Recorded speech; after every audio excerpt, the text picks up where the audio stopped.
Chissà quante volte Casanova varcò questo portale per introdursi nel monastero di Santa Maria degli Angeli, dove incontrava MM, una monaca della quale non fece mai il nome e della quale non è ancora stato possibile ricostruire l'identità, e Caterina Capretti, che fu internata in convento perché incinta di lui. Siamo a Murano e dell'intero complesso riservato alle figlie della nobiltà veneziana rimane oggi solo la chiesa, nella quale trovò tra l'altro sepoltura Sebastiano Venier, il doge trionfatore di Lepanto. L'isola, che ospitava tra l'altro numerosi giardini e ridotti estivi del patriziato veneziano, fu un luogo tutt'altro che episodico per Giacomo Casanova. Qui lo portò la nonna Marzia da una fattucchiera quando da bambino era afflitto da frequenti perdite dal naso.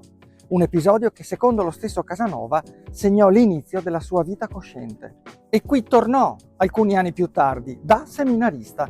Giacomo Casanova sarebbe dovuto diventare sacerdote per volere della madre, ma fu invece scacciato quando fu sorpreso a letto con un compagno, a suo dire in innocente conversazione. Oggi il seminario patriarcale di San Cipriano di Murano non esiste più, è stato abbattuto nell'Ottocento, ma ne esiste ancora memoria nella toponomastica.